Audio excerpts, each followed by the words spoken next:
Radio Kantipur, radio राष्ट्रको।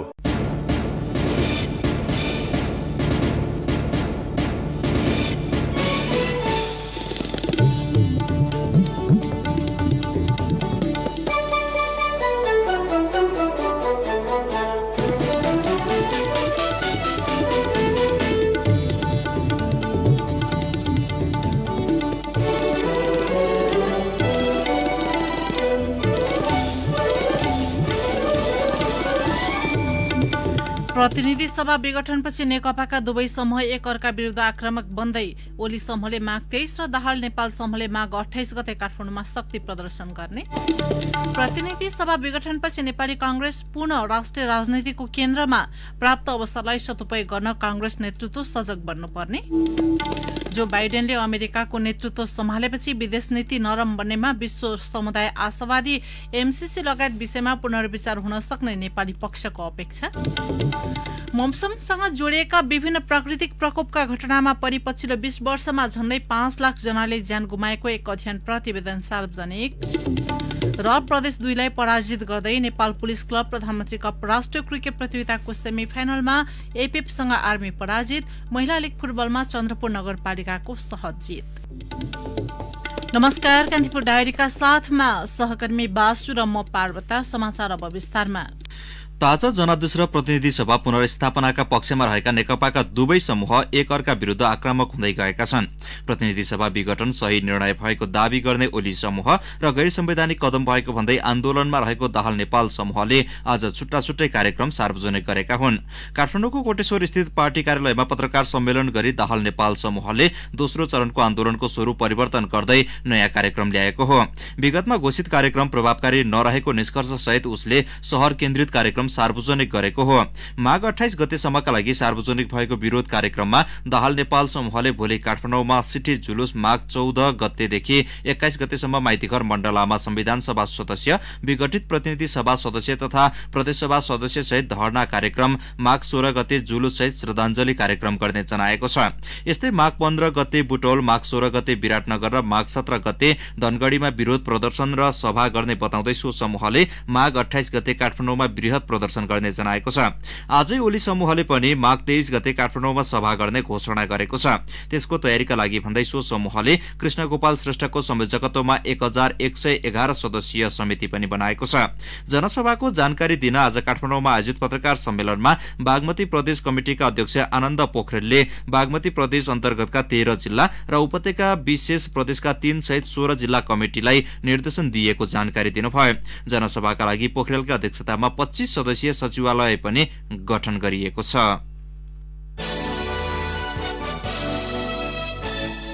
वरिष्ठ अधिवक्ता कृष्ण प्रसाद भण्डारी प्रति लक्षित गरी प्रधानमन्त्री केपी शर्मा ओलीले दिएको अभिव्यक्तिको विषय कानून व्यवसायले संवैधानिक इजलासमा उठाएका छन्।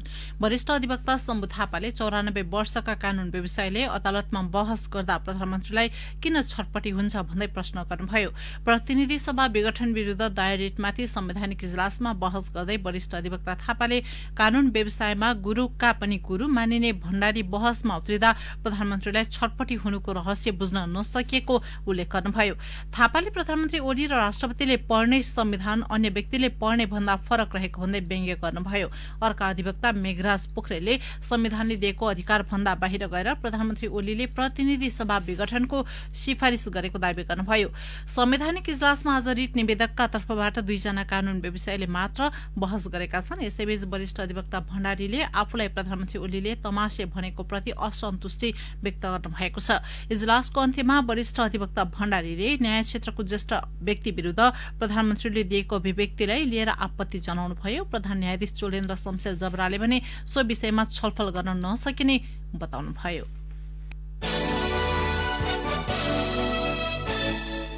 काठमाडौँको बालुवाटार स्थित प्रधानमन्त्री निवास अगाडि प्रदर्शन गर्ने 26 जना मानवाधिकार कर्मीलाई प्रहरीले केही घण्टा नियन्त्रणमा लिई रिहा गरेको छ। मध्याह्न 12 बजे प्रदर्शनमा उत्रेका मानवाधिकार तथा शान्ति समाजका संस्थापक सभापति कृष्ण पहाडी सहित 26 जना अधिकार कर्मीलाई प्रहरीले नियन्त्रणमा लिएको थियो। नियन्त्रणमा लिएका सबै अधिकार कर्मीलाई अघि साँझ रिहा गरिएको काठमाडौँ प्रहरीले जनाएको छ। प्रधानमन्त्री केपी शर्मा ओलीले सर्वोच्च अदालतलाई नै प्रभाव पार्ने दुष्प्रयास गरेको भन्दै मानवाधिकार कर्मीले आज बालुवाटारमा प्रदर्शन गरेका हुन्। सर्वोच्च अदालतले संसद भंग गर्ने प्रधानमन्त्रीको निर्णय सदर या बदर जे गरिदिए पनि त्यसको राजनैतिक लाभ उठाउने दल नेपाली कांग्रेस नै हुनेमा कुनै शंका छैन। चुनाव हुँदा सरकारको अलोकप्रियतालाई भजाएर ऊ अघिल्लो निर्वाचनमा गुमाएको साख ब्यौताउन चाहन्छ। संसद पुनर्स्थापना भए पनि सत्ताको जोड घटाउमा कांग्रेस बलियै शक्ति हुनेछ यदि नेकपाको आन्तरिक किचलो मत्त नभएमा। अहिलेको अवस्थामा नेकपाको किचलो यत्तिकै शान्त हुने छाँट छैन। त्यसैले समयले एकपटक फेसर कांग्रेस र सभापति शेरबहादुर देउवालाई अवसरको ढोका खोलिदिएको छ। देउवा सो अवसर छोप्न सक्ने क्षमतामा हुनुहुन्छ त? एक टिप्पणी। प्रतिनिधि सभा विघटन गर्ने कदमपछि नेपाली राजनीतिमा कोही सर्वाधिक आलोचित छ भने त्यो प्रधानमन्त्री केपी शर्मा ओली नै हुनुहुन्छ। कर्मको फल कर्ताले नै पाउने हो, त्यस हिसाबले यसलाई स्वाभाविक मान्न सकिन्छ। तर प्रधानमन्त्रीको कदमलाई लिएर नेपाली कांग्रेसका सभापति शेरबहादुर देउवा पनि आफ्नै पार्टी भित्रबाट आलोचित हुनुहुन्छ। यो चाहिँ अलि बुझिन सक्नुको छ। प्रतिनिधि सभा भंग गर्ने प्रधानमन्त्रीको निर्णय विरुद्ध आन्दोलन गर्दा पनि उहाँलाई धर छैन र सो विषय सर्वोच्च अदालतमा विचाराधीन भएकाले पर्ख र हेरमा बसौं भन्दा पनि देउवालाई सुख छैन। प्रतिनिधि सभा भंग गरेर ताजा जनादेशमा जाने निर्णय हुँदा गभर्नमेन्ट इन वेटिङ कांग्रेसले दुःख मान्नुपर्ने कुनै कारण थिएन। अझ सरकार आफ्नै कारणले अलोकप्रिय भइरहेको र नेकपा आन्तरिक रणकोको उत्कर्षमा भएका बेला चुनावको घोषणा हुँदा प्रतिपक्षीलाई त हानि भन्दा लाभ नै धेरै हुने हो। भलै यो कदम लोकतान्त्रिक थियो कि थिएन वा यसले लोकतन्त्रका अवयवलाई अस्तव्यस्त तुल्याउँथ्यो कि तुल्याउँथेन भन्ने बारे छुट्टै बहस गर्न सकिन्छ।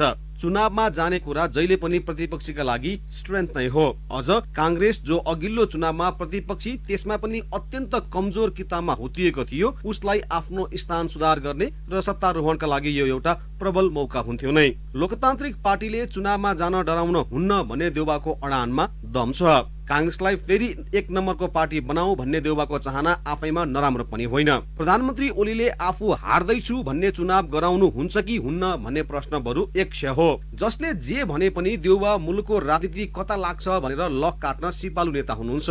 अघिल्लो चुनाव अघि उहाँले मुलुकमा कम्युनिस्टहरूले 2/3 मत पाए रुन समेत नपाइने बताउनु भएको थियो। उहाँको सो कुरालाई धेरैले उडाए, तर अहिले मुलुकको अवस्था हेर्दा रुनु न हाँस्नुकै छ।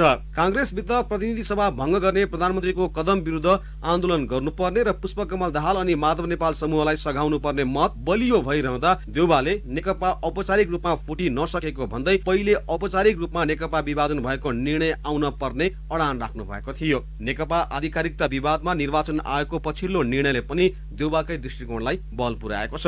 अघिल्लो संसदीय निर्वाचनमा हारको नमिठो स्वाद चाखे पनि कांग्रेस अहिले पनि राष्ट्रिय राजनीतिको केन्द्रबिन्दुमै छ। अहिलेकै अवस्थामा पनि कतिपय प्रदेश सरकारको गठनमा कांग्रेस निर्णायक शक्ति नै छ। मुलुकको राजनीतिक अवस्थामा अकल्पनीय परिवर्तन नभए आउने निर्वाचनमा नेपाली कांग्रेस कम से कम संसदको सबैभन्दा ठूलो राजनीतिक दलका रूपमा उपस्थित हुनेमा कुनै दुविधा छैन। कांग्रेस बलियो प्रतिपक्षी नहुँदा पनि नेकपा भित्रको शक्तिले बलियो प्रतिपक्षीको भूमिका निर्वाह गर्नु पर्यो। देउवाले यो कदम बुझेर चाल्नु भएको हो भने उहाँले एक हदको दूरदर्शिता नै देखाउनु भएको हो। कांग्रेसका प्रधानमन्त्रीले संसद भंग गरेको भए र प्रतिपक्षीमा कम्युनिस्ट शक्ति भएका भए यतिखेर मुलुकका कैयन शहरका रेलिङ भाँचिसकेका हुन्थे। मुलुक ठप्प र अस्तव्यस्त भइसकेको हुन्थ्यो। त्यस अर्थमा सभापति देउवाको कदम लोकप्रिय भएन होला, तर गैर राजनीतिक चरित्रको र गैर जिम्मेवार छैन। सत्तारूढ दलका नेताले कांग्रेसलाई प्रजा परिषद भनेर हेएको दृष्टिले पुकार्दा र देउवा कांग्रेसबाट अन्तिम प्रधानमन्त्री भएर हुंकार गर्दा पनि त्यसमा प्रतिक्रियात्मक हुनुभन्दा रक्षात्मक हुने उहाँको कदमकै कारण अहिले कांग्रेसको अनुकूल समय आएको हो। तर अहिले संसद पुनर्स्थापना नहुँदा या ओलीको कदम नसचिँदा पनि लोकतन्त्र बच्छ भन्ने भ्रममा उहाँ रहन पाउनुहुन्न। सर्वोच्च अदालतमा विचाराधीन मुद्दामा दबाब नदिने देउवाको नीति ठीक भए पनि त्यसैको निहुमा प्रतिगमन विरुद्धको आन्दोलनलाई कमजोर बनाउनेहरूलाई फाइदा पुग्ने तर्फ भने उहाँ सचेत हुनै पर्छ। कारण उहाँ नेपाली कांग्रेसको सभापति हो र लोकतन्त्रको रक्षा गर्ने अभिभारा पनि त्यसैको हैसियतमा देउवालाई प्राप्त छ। रेडियो कान्तिपुरका लागि पवन आचार्य। नेपाल स्वास्थ्य अनुसन्धान परिषद एनएचआरसीले कोभिड-19 विरुद्धको खोप लगाएपछि त्यसले पार्ने प्रभावबारे अध्ययन गर्ने भएको छ। माघ 14 देखि शुरू हुने भनिएको पहिलो चरणको खोप कार्यक्रमका सहभागीले भारत सरकारले उपहार स्वरूप दिएको कोभिशिल्ड खोप लगाएसँगै एनएचआरसीले अध्ययन शुरू गर्ने भएको हो। एनएचआरसीका सदस्य सचिव एवं कार्यकारी प्रमुख डाक्टर प्रदीप गेवालीका अनुसार परिषदले खोप लगाउनेको मात्र नभई खोपको व्यवस्थापन, भण्डारण, ढुवानी, वितरण, प्रयोग तथा प्रभावका बारेमा पनि अध्ययन गर्नेछ। स्वास्थ्य सेवा विभागले नै कोभिड-19 खोपले नेपाली समुदायमा पार्ने प्रभावबारे अध्ययन गर्न एनएचआरसीलाई जिम्मेवारी दिएको विभागका महानिर्देशक डाक्टर दीपेन्द्र रमन सिंहले बताउनु भयो। यसैबीच केन्द्र सरकारले प्रदेश 1 मा पठाएको 96,000 खोप प्रदेश सरकारले आज सम्बन्धित जिल्लामा पठाएको छ। सबै 14 जिल्लामा आजै पुर्याउने तयारी भए पनि यातायात असुविधाका कारण केही जिल्लामा भने खोप भोलि मात्र पुग्नेछ। कर्णाली प्रदेशमा आज 11,780 जनालाई पुग्ने गरी कोरोना विरुद्धको खोप पुर्याइएको छ। नेपालमा पछिल्लो 24 घण्टामा कोरोना संक्रमणका कारण थप 10 जनाको मृत्यु भएको छ। यो सँगै कोरोना संक्रमणबाट ज्यान गुमाउनेको संख्या 2011 पुगेको छ। सोही अवधिमा 339 जनामा कोरोना भाइरसको संक्रमण पुष्टि हुँदा 401 जना संक्रमण मुक्त भएका छन्। नेपालमा कुल संक्रमितको संख्या 2,69,789 जना पुगेको छ। यस्तै 2,64,538 जना संक्रमण मुक्त भएको स्वास्थ्य तथा जनसंख्या मन्त्रालयले जनाएको छ। सक्रिय संक्रमितको संख्या 3,240 छ। कान्तिपुर डायरीमा अब ब्रेकको पालो। कान्तिपुर डायरीमा अब बाँकी प्रसंग। सुरुमा कान्तिपुर सविस्तार। कान्तिपुर सविस्तार। अमेरिकामा राष्ट्रपतिको बागडोर तुलनात्मक रूपमा लिबरल मानिएका डेमोक्रेट जो बाइडेनले सम्हालेपछि उनको विदेश नीति कस्तो हुन्छ भन्ने चासो विश्वभर नै देखिएको छ। अन्तर्राष्ट्रिय समुदायसँगको फरक किसिमको सम्बन्ध तथा अभिव्यक्तिका कारण आफ्नो कार्यकालभरि नै विश्व समुदायमा छाएका डोनाल्ड ट्रम्पको कार्यकाल सकिएपछि नवनिर्वाचित राष्ट्रपति बाइडेनले नरम नीति अपनाउने अपेक्षा विश्वले गरेको छ। ट्रम्प प्रशासनको कठोर नीतिका कारण विश्व समुदाय रुष्ट बनेका बेला बाइडेनको व्हाइट हाउस प्रवेशले सम्बन्ध सौहार्दपूर्ण बनाउने अपेक्षा विश्व समुदायको छ। व्यापारिक प्रतिस्पर्धा, गरिबी, अशिक्षा, प्रतिवाद विरुद्धको लडाई लगायतलाई जोडेर एसियालाई सदैव नजिकबाट निहाल्दै आएको अमेरिकाको बाइडेन प्रशासनले नेपाल लगायत मुलुकमा प्रभाव बढाउने प्रयास भने जारी राख्ने जानकारहरू बताउँछन्। विश्वकै शक्तिशाली मुलुक अमेरिकाको राजनैतिक परिवर्तनलाई विश्वले सदैव चासोको साथ हेर्ने गरेको छ। अन्तर्राष्ट्रिय समुदायसँग त्यति सुमधुर सम्बन्ध कायम गर्न नसकेका ट्रम्पको कार्यकाल सकिएपछि विश्वले राहतको सास फेरेको छ।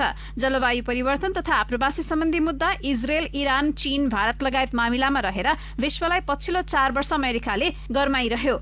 विश्व स्वास्थ्य संगठन, संयुक्त राष्ट्रसंघ लगायत विश्व संस्थाहरूसँग पनि ट्रम्प प्रशासनको मिठो सम्बन्ध रहन सकेन।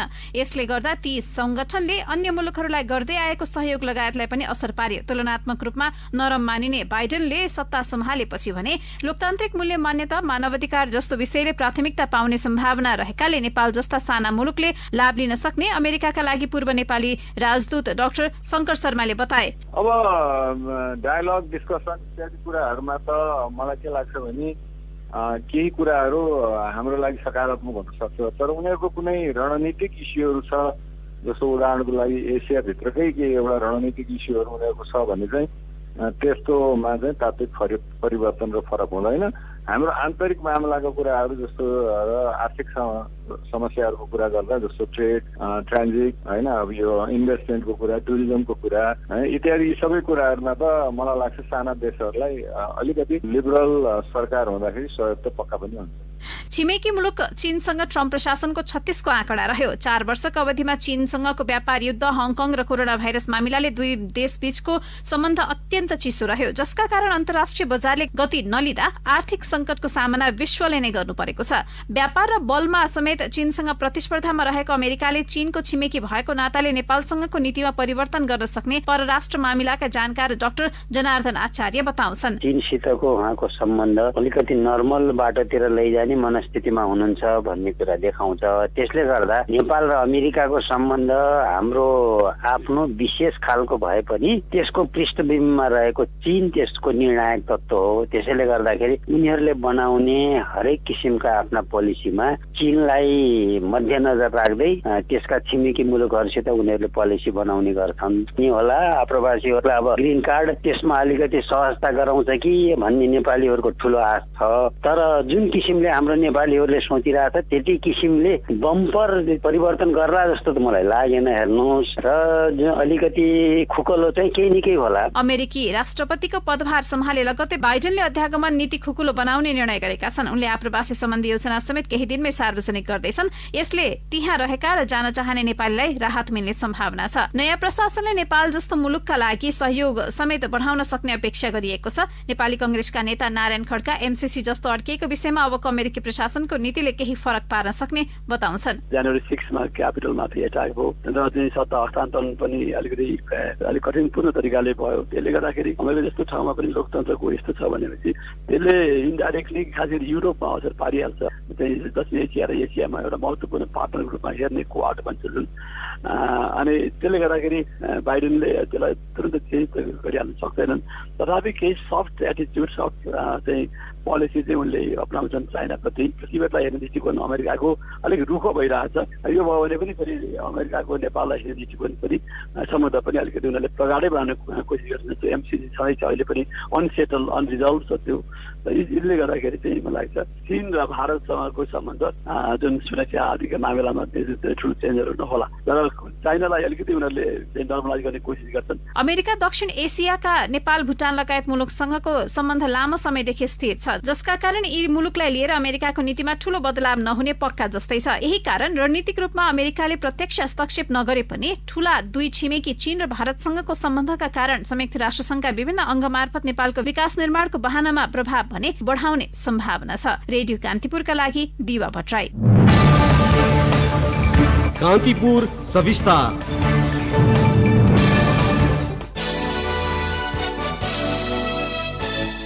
त्रिभुवन अन्तर्राष्ट्रिय विमानस्थलबाट प्रहरीले 345 ग्राम सुनसहित 2जनालाई पक्राउ गरेको छ। पक्राउ परेमा चितवनको भरतपुर उपमहानगरपालिका 13 घर भएका सुवास गुरुङ छन्। गुरुङ कतार एयरवेजद्वारा कतारको दोहाबाट काठमाडौँ आएका हुन्। उनले बच्चाले प्रयोग गर्ने डाइपरको बटमभित्र लुकाई सुन ल्याएको विमानस्थल प्रहरीले जनाएको छ।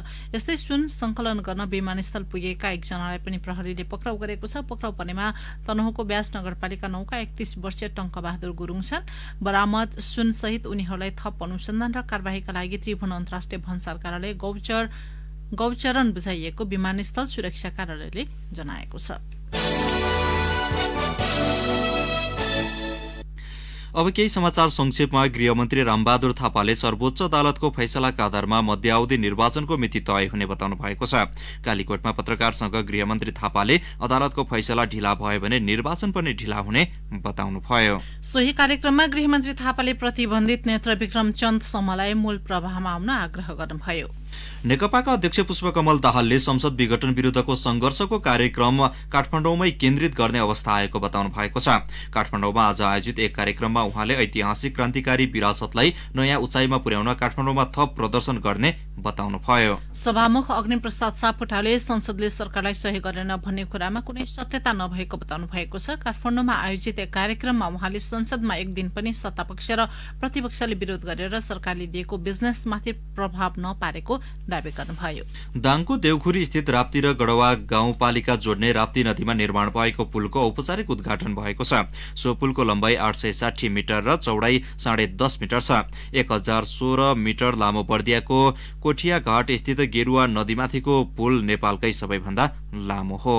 कर्णाली जलविद्युत आयोजना कम्पनीले मुगुमा करिब 31 किलोमिटर कर्णाली नदीको तीर 5 वर्षदेखि अधिग्रहण गरे पनि विद्युत उत्पादनको काम भने अझै शुरू गरेको छैन। महोत्तरीमा भएको सवारी दुर्घटनामा औरही नगरपालिकाका 19 वर्षीय प्रमोद राम चमार र 15 वर्षीय गुड्डु नदाप तथा धनुषाको विदेह नगरपालिकामा भएको दुर्घटनामा 30 वर्षीय विनोद महराको मृत्यु भएको छ। र विभिन्न कार्यक्रम गरेर आज 42औं पर्यटक प्रहरी दिवस मनाइएको छ। नेपाल प्रहरीका महानिरीक्षक आइजिपी शैलेश थापा छेत्रीले प्रहरीको मनोबल उच्च बनाउन स्थानीय तहबाट सकारात्मक अपेक्षा तथा सुझावको आवश्यकता रहेको उल्लेख गर्नुभयो। कान्तिपुर डायरीमा अब धनकुटा डायरीको पालो। धनकुटा डायरीमा रमेश चन्द्र अधिकारीको नमस्कार। धनकुटा बजार नजिकको सल्लेरी वन क्षेत्रमा पर्यटन प्रवर्धनका लागि 7 गन्तव्यको पहिचान गरिएको छ। ती स्थानमा पार्क तथा मूर्ति निर्माण लगायतका कार्य थालिएको छ। पहिलो गन्तव्यको रूपमा समेटिएको महेन्द्र पार्क स्थानीय स्तरबाट पुनर्निर्माण गरिएको संयोजक ठाकुर प्रसाद बरालले जानकारी दिनुभयो। विक्रमसम्म 2012 सालमा निर्माण गरिएको पार्क पछिल्लो समय भग्नावशेषमा सीमित रहेको थियो। जिल्ला निर्वाचन कार्यालय धनकुटाले सर्वपक्षीय बैठक आयोजना गरेको छ। बैठकले मतदातालाई सुविधाका लागि मतदान स्थल तथा मतदान केन्द्र पुनरावलोकन गर्ने निर्णय गरेको छ। यसैगरी त्रुटि सच्याउने र मतदाता नामावली तथ्याङ्क अद्यावधिक गर्ने कार्य सुरु गरिने जिल्ला निर्वाचन अधिकारी सफल पोर्तेलले जानकारी दिनुभयो। धनकुटा नगरपालिका 9 बेलाहारामा बौद्ध शिक्षा पाठशाला शिलान्यास गरिएको छ। पाठशालाको धनकुटा नगरपालिकाका प्रमुख चिन्तन तामाङले शिलान्यास गर्नुभएको हो। हिमालय रिन्छेन छोलिङ गुम्बा धरानका प्रमुख लामा गुरु तेन्जिङ लामाको प्रमुख आतिथ्यमा कार्यक्रम आयोजना गरिएको थियो। पूर्व प्रधानमन्त्री सूर्यबहादुर थापा स्मृति गोल्ड कप फुटबल प्रतियोगिताको उपाधि ओक्मालुङ फुटबल क्लब धनकुटाले हात पारेको छ। धनकुटा 2 भिरगाउँको फुटबल मैदानमा आयोजित खेलको फाइनलमा बैरे फुटबल क्लब र ओक्मालुङ भिडेका थिए। विजेता ओक्मालुङले 1 लाख नगद र गोल्ड कप तथा उपविजेता बैरे क्लबले 50,000 नगद र ट्रफी प्राप्त गरेको आयोजकले जनाएको छ। प्रतियोगितामा धनकुटा, तेर्थुम, उदयपुर, मोरङ र सुनसरी जिल्लाका 13 वटा फुटबल क्लबको सहभागिता रहेको थियो। हवस् त धनकुटा डायरी आजलाई यति नै। रमेश चन्द्र अधिकारी बिदा चाहन्छु। नमस्कार। अब आर्थिक प्रसंग। कारोबारको दोस्रो दिन धितोपत्र बजार दोहोरो अंकले उकालो लागेको छ। शेयर कारोबार मापक नेप्से परिसूचक आज 16.4 अंकले उकालो लागेर 2440.88 बिन्दुमा पुगेको छ। यो अहिलेसम्मकै उच्च बिन्दु हो। यसअघि हिजो शेयर बजारमा कारोबार कम र नेप्से परिसूचकले नयाँ कीर्तिमान कायम गरेको थियो। नेप्से हिजो 50.02 अंकले उकालो लागेर 2424.84 बिन्दुमा पुगेको थियो। नेप्से दोहोरो अंकले उकालो लागे पनि कारोबार कममा पनि अघिल्लो दिनको तुलनामा केही गिरावट आएको छ। हिजो नेप्सेमा अहिलेसम्मकै उच्च 9 अर्ब 37 करोड 60 लाख 53 हजार रुपियाँ बराबरको कारोबार भएको थियो। नेप्सेमा आज कुल 208 कम्पनीका 72,773 कारोबारबाट 1 करोड 92 लाख 85 हजार 504 किता शेयर किनबेच भए, जस अन्तर्गत 8 अर्ब 90 करोड 35 लाख 38 हजार रुपियाँ बराबरको कारोबार भएको नेपाल स्टक एक्सचेन्जले जनाएको छ। नेप्सेमा आज कारोबार भएका 12 मध्ये 5 वटा कम्पनी समूहको उपसूचक मात्र उकालो लागेको छ। सबैभन्दा बढी व्यापार समूहको उपसूचक 3.14% बढेको छ। अब अन्तर्राष्ट्रिय प्रसंग। पछिल्लो 20 वर्षमा मौसमसँग जोडिएका विभिन्न प्राकृतिक प्रकोपका घटनामा परि झण्डै 5 लाख जनाले ज्यान गुमाएको एक अध्ययन प्रतिवेदन सार्वजनिक भएको छ।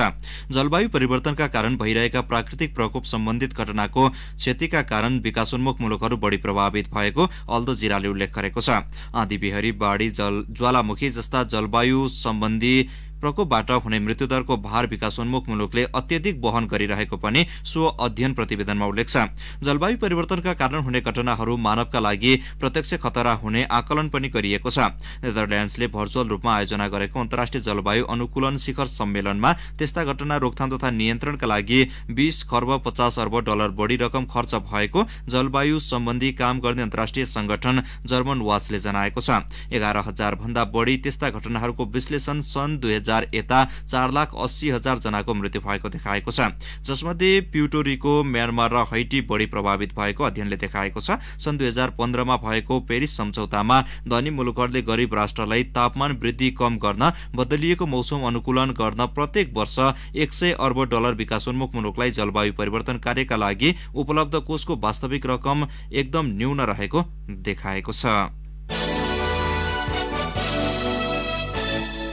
चीनको सेन्दुङ प्रान्त स्थित एक सुनखानीमा फँसेका 11 जनाको उद्धार गरिएको एक दिनपछि 9 जना मृत भेटिएका छन्। 15 दिन अघि जनवरी 10 मा होसान खानीमा गराइएको एउटा विस्फोटपछि प्रवेशद्वार भत्किँदा सो हताती भएको थियो। हिजो 11 जनाको सकुशल उद्धार गरेर हौसिएका उद्धारकर्ताले अन्यलाई पनि सकुशल निकाल्न सक्ने भन्दै खोजी कार्य जारी राखेका बेला 9 जना मृत भेटिएका हुन्। अब खेल प्रसंग। नेपाल पुलिस क्लब प्रधानमन्त्री कप राष्ट्रिय क्रिकेट प्रतियोगिताको सेमी फाइनलमा प्रवेश गरेको छ। समूह बी को अन्तिम खेलमा आज प्रदेश 2 लाई 4 विकेटले पराजित गर्दै पुलिस समूह उपविजेताका रूपमा अन्तिम 4 मा पुगेको हो। सो समूहबाट 7 अंक भएको बागमती प्रदेश विजेता र 6 अंक भएको पुलिस उपविजेता बने। 5 अंक भएको लुम्बिनी प्रदेश, 2 अंक भएको प्रदेश 1 र अंकविहीन प्रदेश 2 समूह चरणमै रोकिए। यस्तै समूह ए बाट सशस्त्र प्रहरीको एपीएफ क्लब समूह विजेता बन्दा त्रिभुवन आर्मी क्लब उपविजेता बन्दै सेमी फाइनलमा पुगेका छन्। सेमी फाइनलमा एपीएफ र पुलिस तथा बागमती र आर्मी बीच खेल हुनेछ। मुलपानी क्रिकेट मैदानमा प्रदेश 2 ले दिएको 170 रनको लक्ष्य पुलिसले 38 ओभरमा 6 विकेट गुमाएर भेटायो। उसको जितमा अनिल शाहले नट आउट 47 र कुशल भुटेलले 43 रन बनाए। विवेक यादव र कुमार थापाले 3 विकेट लिए पनि हार टार्न भने सकेनन्। यसअघि पहिला ब्याटिङ गरेको प्रदेश 2 ले निर्धारित 47 ओभरमा 9 विकेट गुमाएर 169 रनको योगफल तयार पारेको थियो। हरिशंकर शाहले 53 रन बनाए पनि अन्य ब्याट्सम्यान चल्न नसक्दा प्रदेश 2 सस्तैमा समेटियो। पुलिसका लागि ललित राजवंशीले 4 विकेट लिए। कीर्तिपुर स्थित त्रिवी क्रिकेट मैदानमा भएको खेलमा एपीएफले आर्मीलाई 6 रनले पराजित गर्यो। 241 रनको लक्ष्य पक्षाएको आर्मीले निर्धारित ओभरमा 8 विकेट गुमाएर 234 रन मात्र बनाउन सक्यो। अनिल मण्डलले 45, राजेश पुलामी मगरले 33 र रोहित पौडेलले 30 रन बनाए पनि हार टार्न सकेनन्। कमल ऐरीले एपीएफका लागि 3 विकेट लिए। यसअघि पहिला ब्याटिङ गरेको एपीएफ निर्धारित ओभर सकिन 2 बल अघि 240 रनमा अल आउट भयो। 39 अतिरिक्त रन पाएको एपीएफका लागि सुमित महर्जनले 46 र सुभाष खकुरेलले 38 रन बनाए। हरिकौचनले आर्मीका लागि 5 विकेट लिए। सेमिफाइनलका खेलहरू पर्सि सुरु हुनेछ। खेलका अर्को प्रसंगमा रौतहटको चन्द्रपुर नगरपालिकाले राष्ट्रिय महिला लीग फुटबल प्रतियोगितामा पहिलो जित दर्ता गरेको छ। ललितपुरको साधोबाटो स्थित एन्पा कम्प्लेक्स मैदानमा आज भएको खेलमा उदयपुरको चौदण्डीगढी नगरपालिकालाई 7 गोल अन्तरमा पराजित गर्यो। 22औं मिनेटमा चौदण्डीले अञ्जना थुलुङको गोलबाट अग्रता बनाए पनि जोगाउन नसक्दा फराकिलो हार भोग्न बाध्य भयो। चन्द्रपुरलाई जित दिलाउन सविता राणा मगरले ह्याट्रिक गरिन्। 40औं, 51औं र 69औं मिनेटमा गोल गर्दै सविताले ह्याट्रिक पूरा गरिन्। दिलकुमारी राणा मगरले तथा रजनी थोक र सुनिता भोलानको नाममा 1-1 गोल रह्यो। पोखरामा आगामी वैशाख 25 गतेदेखि ए डिभिजन लीग फुटसल हुने भएको छ। अखिल नेपाल फुटबल संघ एन्फाले आज पत्रकार सम्मेलन गर्दै जेठ 15 गतेसम्म सञ्चालन हुने लीगमा विभिन्न 10 टिम सहभागी हुने जनाएको हो, जसमा बागमती प्रदेशको 4, प्रदेश 1 र गण्डकी प्रदेशको 2-2, प्रदेश 2 को 1 तथा लुम्बिनी, कर्णाली र सुदूरपश्चिम प्रदेशको एउटा संयुक्त टिम रहनेछ। एन्फाले आजै सबै प्रदेशमा छनौट खेलको तालिका पनि सार्वजनिक गरेको छ। लीगमा ए, बी र सी डिभिजन क्लब, जिल्ला संघ तथा राष्ट्रिय खेलकुद परिषदमा आबद्ध क्लबले सहभागिता जनाउन पाउने एन्फाले उल्लेख गरेको छ। लीगको विजेताले 10 लाख र उपविजेताले 5 लाख रुपियाँ पाउनेछन्। यस्तै सर्वोत्कृष्ट खेलाडी, उत्कृष्ट गोलकिपर, उत्कृष्ट डिफेन्डर, उत्कृष्ट प्रशिक्षक र इमर्जिङ खेलाडीले समान 25,000 पाउनेछन्। एन्फाले सहभागी हरेक टिमलाई 1 लाख उपलब्ध गराउने जनाएको छ। पोखरामा नै माघ 27 गतेदेखि राष्ट्रिय स्तरको महिला तथा पुलिस क्लब च्याम्पियनशिप भलिबल प्रतियोगिता हुने भएको छ। टाइगर ग्रुप अफ पोखराले आयोजना गर्न लागेको टाइगर कप आमन्त्रित प्रतियोगिता फागुन 1 गतेसम्म चल्नेछ। अवस्था यिनै प्रसङ्गसँगै कान्तिपुर डायरीको यो बुलेटिन यही सकिन्छ। 8 बजे सेक्युरिटी एन्ड क्राइम डायरीका साथमा उपस्थित हुने नै छौं। साथी बासु र म पार्वता आज्ञा माग्छौं। नमस्कार।